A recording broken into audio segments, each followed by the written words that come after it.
مولانا محمد وعلى آلہ وصحبہ وبارک وسلم۔ اب ہم تین سوالات کریں گے، تین آدمی جو سوال سمجھ میں نہیں آئے، جو مسئلہ سمجھ میں نہیں آئے اس کا پوچھیں تاکہ مائک میں جواب دیا سکے، اور وہ مائک انشاءاللہ آپ کو سمجھنے میں کوئی دقت نہیں ڈالے گا۔ تو آپ سوال ہے کسی کے ذہن میں؟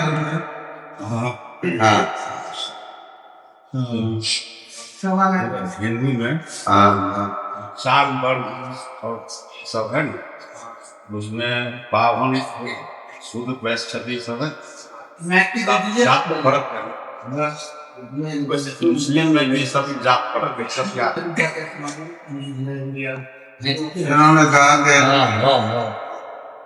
ان لوگوں میں چار فرق ہوتا ہے، برہما فرق والا چار فرق ہوتا ہے، تو مسلمانوں میں بھی کیوں اس طرح سے فرق ہے؟ جیسا اس میں ہے ویسا اس پہ بھی ہو گیا۔ تو مطلب ان کے کہنے کا شاید یہ ہوگا کہ مسلمانوں میں تو یہ سب نہیں ہونا چاہیے، شاید یہ کہنے کا مطلب ہے مسلمانوں میں تو سب نہیں ہونا چاہیے۔ جو بات صحیح ہے، مسلمانوں میں جو ذات برادریوں کی تقسیم ہوئی ہے وہ مدینہ شریف سے اس کی تقسیم نہیں ہے، اور حضور علیہ السلام نے یہ تقسیم نہیں کیا، اسلام نے اس کو تقسیم نہیں کیا۔ اپنے اور اپنے دور پر لوگ جو ہے عرب سے باہر جب اسلام میں داخل ہوتے گئے تو جو جس پیشے سے یا جس کاروبار سے جن کا تعلق تھا اس اعتبار سے انہوں نے اپنے آپ کو برادری کا نام رکھ لیا، یا کسی بزرگ سے محبت کی بنیاد پر ان کی طرف اپنے آپ کو منسوب کر دیا اور اس طرح سے برادری بن گئی۔ ورنہ مذہب اسلام کے اندر صرف ایک ہی ہے، مسلم۔ قرآن میں بھی ہم لوگوں کا نام مسلم ہے اور مومن ہے، یہ دو نام قرآن میں ہے۔ انصاری، منصوری، رائن، شیخ، پٹھان، خان، صافی، یہ سب نام قرآن میں حدیث میں نہیں ہے، یہ ہم لوگوں کا اپنا پیدا کیا ہوا ہے۔ تو یہ اپنا پیدا کیا ہوا ہے، اس سے مذہب اسلام میں کوئی آنچ نہیں آتی ہے، اور اسی لیے رشتہ داری کرنے میں بھی کوئی کسی سے رشتہ داری کر سکتا ہے، رائن انصاری سے انصاری، منصوری سے منصوری، شیخ سے شیخ، پٹھان سے کسی سے بھی رشتہ کر سکتا ہے اگر دونوں میں برابری کا مطلب ہوا کاروبار کے اعتبار سے، خاندان کے اعتبار سے۔ اب ایسا نہیں کہ ایک آدمی جوتا سلائی کرتا ہے چوراہے میں بیٹھ کر کے، اور ایک آدمی وہ سونے چاندی کا اونچا کاروبار کرتا ہے، تب دونوں میں برابری ہوگی تو حسارت ہوگی۔ تو اس لیے برابری نہیں کر کے، مگر برادر کوئی بھی ہو کر سکتے ہیں، رشتہ کر سکتے ہیں۔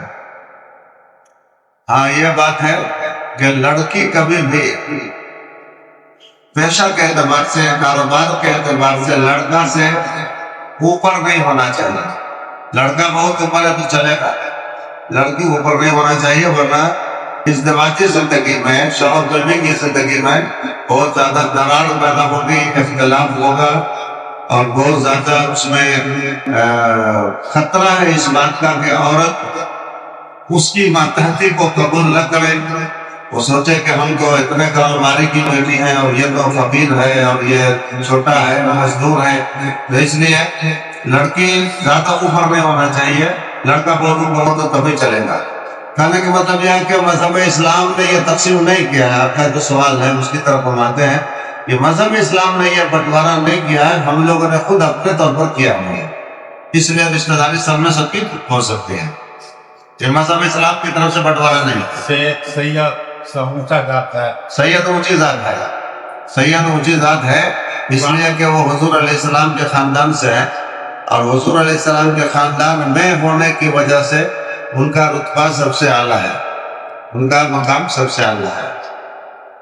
خون ٹیسٹ کرانے سے میں نے روزہ خون لینے سے میں نے سوال ان کا یہ ہوا حدیث صاحب کا کہ خون ٹیسٹ کرانے سے روزہ ٹوٹے گا یا نہیں ٹوٹے گا؟ تو جواب یہ ہے کہ خون ٹیسٹ کرانے سے روزہ نہیں ٹوٹے گا۔ خون بلڈ نکال کر کے ٹیسٹ کرتے ہیں، اس سے روزہ نہیں ٹوٹے گا، آنکھ میں ڈالنے سے اس سے بھی روزہ نہیں ٹوٹے گا، آنکھ میں ڈراپ ڈالنے سے بھی روزہ نہیں ٹوٹے گا۔ تین سوال تو ہو گیا، اب چلیے ایک اپنی طرف ہاں رمضان کے مہینے میں ایک ہی چاہیے دین میں نکاح کر سکتے ہیں کہ نہیں؟ اور دوسری سوال ایک اور ہے، رمضان کے مہینے میں جب گھر پر ناچے کو نماز کرتے ہیں ٹائم پر قاطیہ کر سکتے ہیں کہ نہیں؟ جب قاطیہ کر سکتے ہیں تو شیرنی تقسیم کر سکتے ہیں۔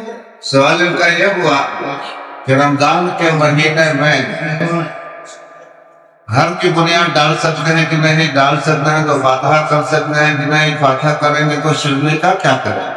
اور ایک سوال اور تھا پہلے والا، نکاح کر سکتے ہیں کہ نہیں، رمضان کے مہینے میں نکاح کر سکتے ہیں کہ نہیں؟ دونوں کا جواب یہ ہے کہ کر سکتے ہیں، نکاح بھی کر سکتے ہیں، گھر کی بنیاد بھی ڈال سکتے ہیں، فاتحہ بھی کر سکتے ہیں۔ اب رہ گیا شیرنی، تو شیرنی کو ظاہر بات ہے کہ روزے دار اگر فاتحہ میں موجود ہے تو وہ نہیں کھائیں گے، اور چھوٹے چھوٹے بچے شریک ہیں تو وہ کھا لیں گے، روزے دار جو افطار کا انتظام کر دیں گے۔ لیکن فاتحہ کر سکتے ہیں، بنیاد بھی ڈال سکتے ہیں، نکاح بھی کر سکتے ہیں، شریعت کی طرف سے کوئی مناہی نہیں ہے۔ الحمدللہ اس طرح سے اگر تین سوال ہر رات آپ لوگ سیکھتے جائیں گے تو آپ سوچ لیجیے کہ اب تو 5 دن 6 دن گزر گئے ہیں، 20 دن مان کے چلیے تو 20 دیا 60 مسئلے تو آپ کو ایک مہینے میں معلوم ہو جائیں گے۔ اس لیے یہ تذکرہ یہ سلسلہ رہنا چاہیے رمضان شریف کے مہینے میں خوب اللہ تعالیٰ کی جانب سے جو رحمتیں برکتیں نعمتیں اتر رہی ہیں اس کا فائدہ اٹھانا چاہیے۔ اللہم صلی علی سیدنا مولانا محمد وعلی آلہ وصحبہ وبارک وسلم۔ سبحان ربک رب العزۃ عما یصفون وسلام علی المرسلین والحمد للہ رب العالمین۔